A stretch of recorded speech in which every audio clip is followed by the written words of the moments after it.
Hello students, welcome back to my class. तो dear students, आज की क्लास में मैं लेकर के आया हूँ आपके लिए क्लास 10th इंग्लिश का मॉडल पेपर। और यहाँ इस क्लास में हम इस मॉडल पेपर के ऊपर चर्चा करेंगे, इसे सॉल्व करेंगे।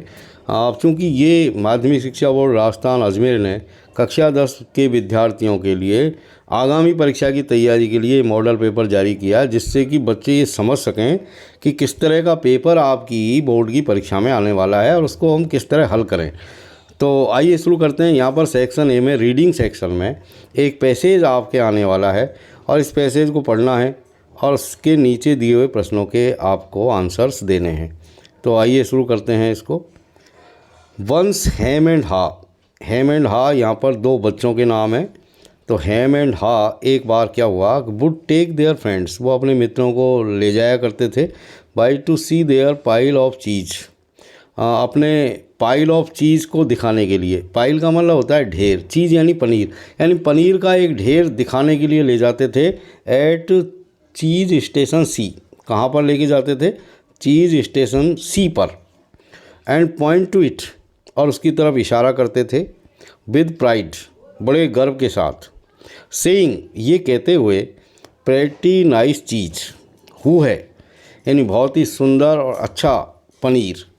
समटाइम्स दे शेयर्ड इट, कभी कभी वे इसको शेयर करते थे, यानी इसको बांट करके खाते थे। विद देयर फ्रेंड्स, अपने मित्रों के साथ। एंड समटाइम्स दे डिडंट, और कभी कभी वो बांट करके नहीं खाते थे, शेयर नहीं करते थे। We deserve this cheese, Hem said, Hem ने कहा कि हम इस पनीर को डिज़र्व करते हैं, यानी इसके लिए योग्य हैं। We certainly had to work long and hard enough to find it, और हैम ने आगे कहा कि हमने निश्चित रूप से बहुत ज़्यादा लंबे समय तक और बहुत ही पर्याप्त कठोर परिश्रम किया है इस पनीर को प्राप्त करने के लिए। He picked up a nice piece and ate it, और ये कहते हुए उसने उस पनीर का एक अच्छा सा टुकड़ा उठाया और उसे खा गया। आफ्टरवार्ड, उसके बाद में, हैम फेल ए स्लीप, हैम सो गया। फेल ए स्लीप का मतलब सो जाना। एज ही ऑफन डिड, जैसा कि वो प्राय किया करता था, यानी चीज़ खाने के बाद वो हमेशा सो जाता था। एवरी नाइट, हर रात को, द लिटिल पीपुल, ये छोटे लोग, वुड वैडल होम, ये पैदल पैदल घर जाते थे। फुल ऑफ चीज़, चीज़ से भरे हुए, यानी चीज़ को खा पी करके, उस पनीर को खाने के बाद ये जो है वैडल करते हुए होम यानी घर जाते थे। एंड एवरी मॉर्निंग, और हर सुबह, they would return for more, और ज़्यादा प्राप्त करने के लिए वापस लौटते थे। This went on for some time, ये चीज़ें फॉर सम टाइम यानी कुछ समय तक चलती रही, यानी ऐसा काफ़ी समय तक होता रहा। अब प्यारे बच्चों, यहाँ पर ये कुछ क्वेश्चंस हैं। जैसे पहला क्वेश्चन है, हु वर फ्रेंड्स, मित्र कौन कौन थे? तो यहाँ पर आपने देखा है कि टॉम एंड जेरी, यहाँ पर ping and Pong, ham and हा, नन ऑफ दीज। तो हैम एंड हॉ, ये दो मित्र थे। तो यहाँ पर सी आपका आंसर सही है। अब देखिए question number 2, where was the pile of cheese, यानी पनीर का ढेर कहाँ पर था? तो हमने देखा चीज़ स्टेशन सी पर था वो। तो यहाँ पर डी इसका आंसर सही है। अब देखिए next, who said we deserve this cheese, we deserve this cheese, हम इस चीज़ को डिज़र्व करते हैं, किसने कहा? तो आपने देखा कि हैम ने कहा था ये, तो ये बी आंसर आपका करेक्ट है। अब देखिए next, who ate the piece of cheese, a piece of cheese को किसने खाया? तो हेम ने। तो ये बी आंसर यहाँ पर भी आपका करेक्ट है।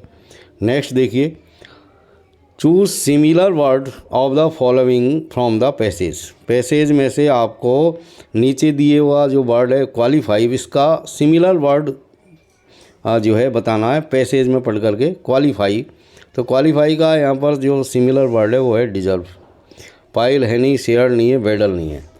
अब देखिए next question, choose the opposite word, यहाँ पर अपोजिट वर्ड बताना है पैसेज में से एनेमी का। तो एनेमी का फ्रेंड, तो ये डी आपका आंसर करेक्ट हो गया। अब देखिए ये अगला जो क्वेश्चन है सेकंड, वो भी एक पैसेज है, इसको भी हम यहाँ पर सॉल्व करेंगे। There was a young student archer, एक यंग स्टूडेंट आर्कर था। आर्कर का मतलब होता है धनुर्धर, यानी धनुष बाण चलाने वाला।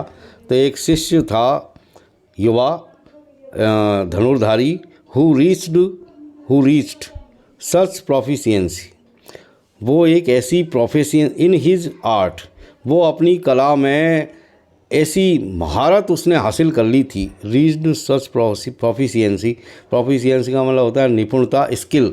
तो वो इतना स्किल्ड हो गया था अपनी इस आर्ट में, यानी धनुष चलाने की कला में, कि ही कुड शूट, कि वह शूट कर सकता था एन एरो, एक तीर को, इनटू ए ट्री, एक पेड़ के अंदर, यानी वो एक पेड़ के अंदर, यानी पेड़ में वो तीर मार सकता था। And then cleave the arrow into two with the next shot, और अगले तीर से वो उस पेड़ में लगे हुए तीर की दो फाड़ कर देता था। क्लीव इनटू टू पार्ट, यानी उसको दो भागों में बांट सकता था। इतनी वो महारत उसने हासिल कर ली थी।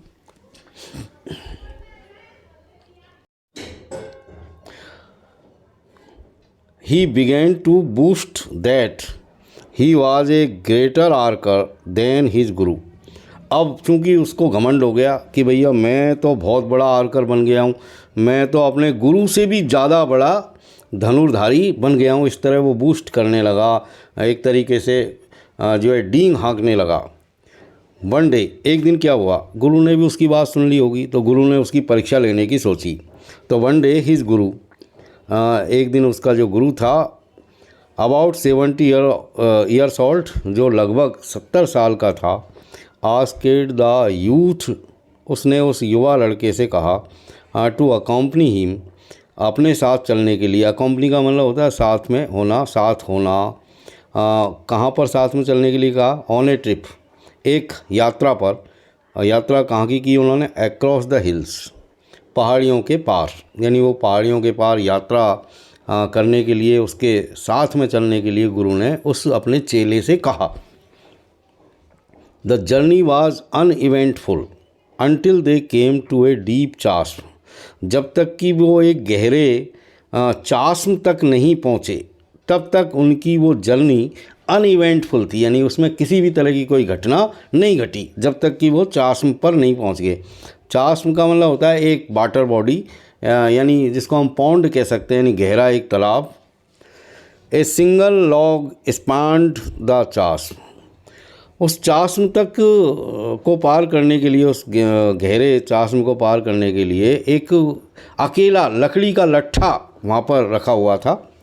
The Guru walked down the centre of the log, गुरु चलता चलता उस लकड़ी के लट्ठे के बिल्कुल मध्य में पहुँच गया। अनशोल्डर्ड हिज बो, उसने कंधे से अपना धनुष उतारा। अनशोल्डर का मतलब कंधे से उतारा।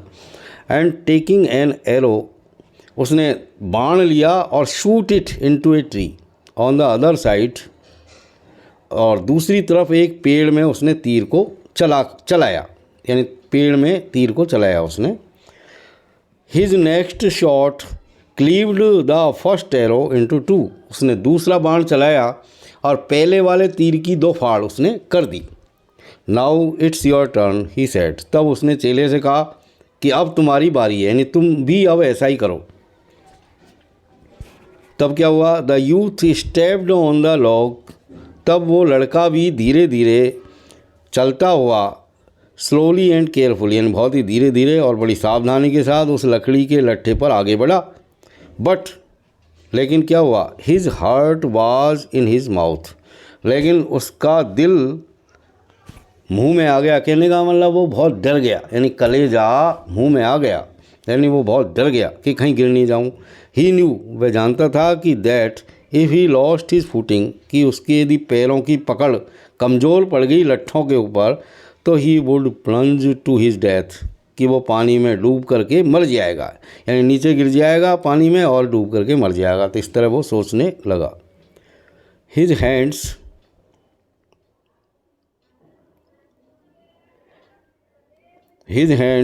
उसके हाथ, ट्रेम्बल्ड, कांपने लगे, as he strung an arrow into his bow, जब उसने अपने धनुष के ऊपर बाण चढ़ाया तो उसके हाथ कांपने लगे। ट्रेम्बल यानी कांपना। He could not focus on the target, वो अपने लक्ष्य पर निशाना नहीं साध सका।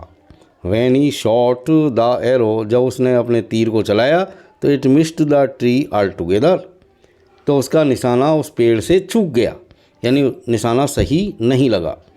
भिम्परिंग, ही टर्नेड अराउंड, वो पीछे की तरफ घूमा और भिम्परिंग करने लगा, मतलब एक तरीके से गिड़गिड़ाने लगा, रिरियाने लगा। हेल्प मी, मेरी सहायता करो। ही शाउटेड टू हिज गुरु, उसने अपने गुरु की तरफ ज़ोर ज़ोर से पुकार करके कहा। आई विल फॉल, मैं नीचे गिर जाऊंगा। The old man walked up to him, वह वृद्ध व्यक्ति चलता हुआ उसके पास गया। टुक हिज हैंड, उसका हाथ पकड़ा। And led him to safety, और उसको अपने साथ लेकर के बाहर आ गया, सेफ्टी में आ गया, यानी सुरक्षित जगह पर आ गया।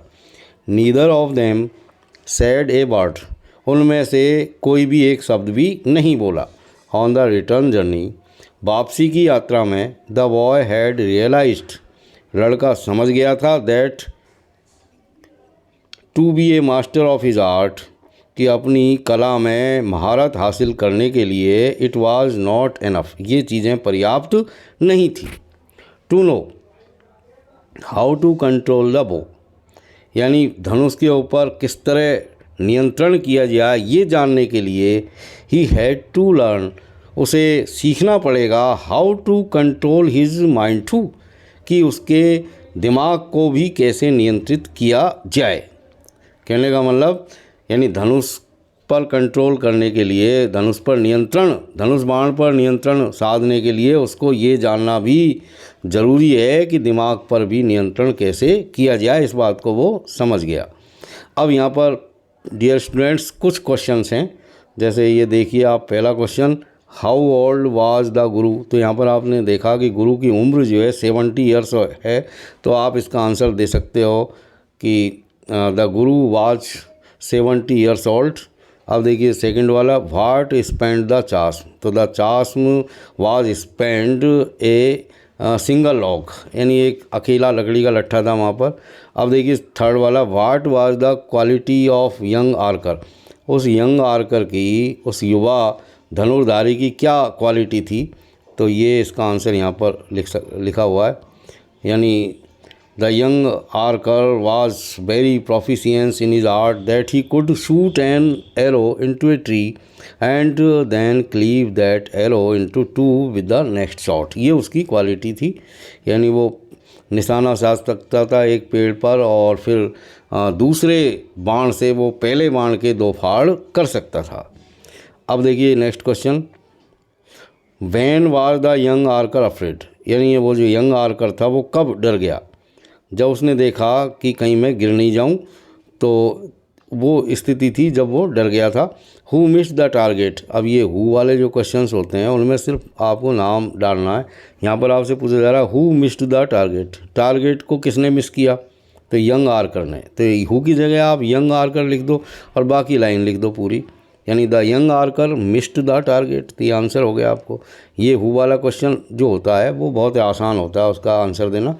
जैसे ये अगला है, who help the young archer and how, युवा धनुर्धर की किसने सहायता की और कैसे की, तो किसने सहायता की, गुरु ने सहायता की, तो the guru help the young archer and how, और कैसे की, यानी he led the young archer to safety, यानी वो उसको सुरक्षित जगह पर ले करके आ गया। अब देखिए next question, when did the young archer shout, वो कब चिल्लाया, जब उसे लगा कि मैं कहीं गिर नहीं जाऊं तो वो चिल्लाया, यानी जब उसका निशाना चूक गया। When he missed his target and he realise that he would fall and was killed, यानी जब उसको ये लगा कि मैं गिर पड़ूंगा और मर जाऊंगा तो वो ज़ोर से चिल्लाया। या जैसे इसमें भी लाइन टू लाइन यदि देखेंगे तो ये help me he shouted to his guru if I will fall.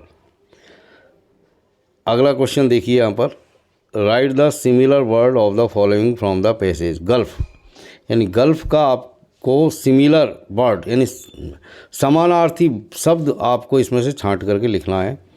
तो समानार्थी शब्द यहाँ पर गल्फ का क्या है, चास्म है, चास्म। और ये नेक्स्ट देखिए डिपार्ट, यहाँ पर डिपार्ट का अपोजिट लिखना है आपको। डिपार्ट का मतलब होता है रवाना होना। तो इसका जैसे अंग्रेज़ी में आपने देखा होगा जो यानी डिपार्चर और अराइवल, तो अराइव होता है वैसे। तो रीच भी हम अब यह सिमिलर जो वर्ड है वो यहाँ पर रीच शब्द यहाँ पर दिखाई दे रहा है। तो डिपार्ट का आप रीच यहाँ पर कर सकते हैं। डिपार्ट यानी रवाना होना, रीच यानी पहुँचना। तो अपोजिट आपको बताना, तो रीच आप यहाँ पर लिख सकते हैं, रीच।